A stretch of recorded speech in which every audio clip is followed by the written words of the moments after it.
would really like to get on with, let's take a little break right now and discuss this model. This here is the first version of Lelith Hersperax. That's a Dark Eldar model. So these guys, these are Eldar, right? They're kind of like space elves, to put it in the most basic of terms. But much like D&D, there's Dark Elves, there are Dark Eldar. And this is a named character from the Dark Eldar. Her name is Lelith Hersperax. And this is a very old model. It's metal. It's old hammer, as some people call it.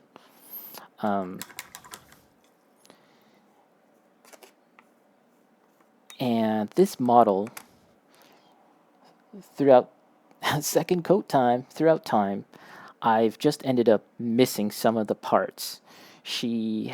I was missing like her leg here. Let's use this as a pointer. I was missing her leg, this leg here, and this arm. Sorry, no, not that arm. There's something here that goes here. That's like a large spiky shoulder blade thing. And I have I kind of have an idea where this thing might be, but definitely her foot is long gone.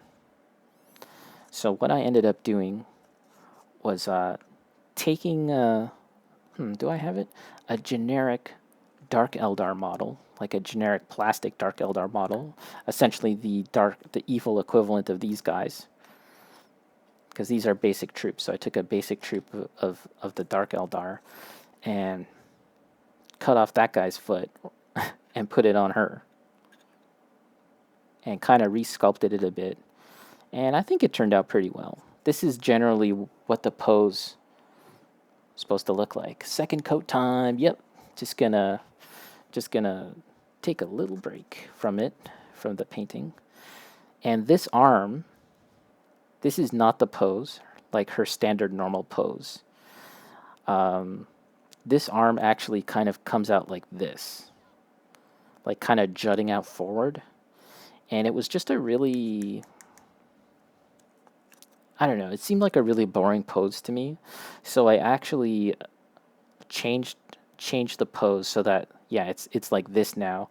And I feel like it kind of somehow flows a little bit better, and you can kind of see like the model a lot more. It would be kind of obscured if her arm was coming out forward.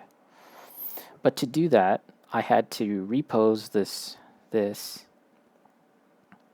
and then I took some sculpting stuff, green stuff they call it, 2-part epoxy. Is that what it is? And I resculpted like the muscle, and I can kind of tell the parts that I resculpted here, but generally I think it looks okay. It's not 100% seamless, but I'm pretty happy with it overall, the little tweaks that I did. And the other thing, anime magic girl pose? Yeah, pretty much. The other thing that I had to do with this model is that her sword is really weird. I'm not trying to pretend like I'm a master at blades and knives and I know everything that there is to know about about swords and stuff.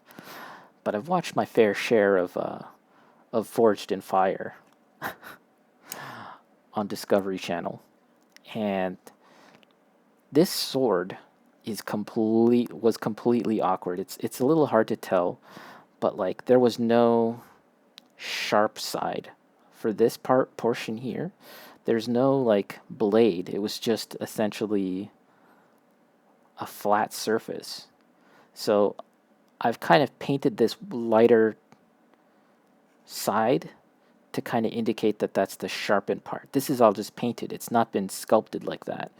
This part here was actually sculpted to be the bladed portion. So I didn't have to paint that in the sense that I did here. And the other awkward thing about this sword is, I don't know what it's called technically, but this part here, like the back of the sword was incredibly thin.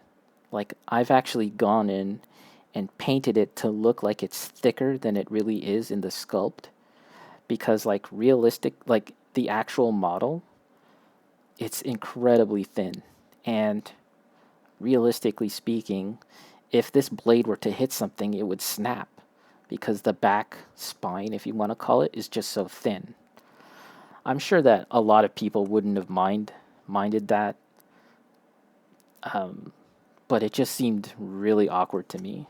So I kind of did some reconstructive surgery just with paint to kind of make it look a little more thicker here and have a bladed part here.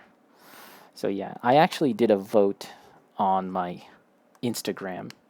What models should I paint next? And this is what won. So that's why I have this here. I'm going to work on that too. Maybe not today.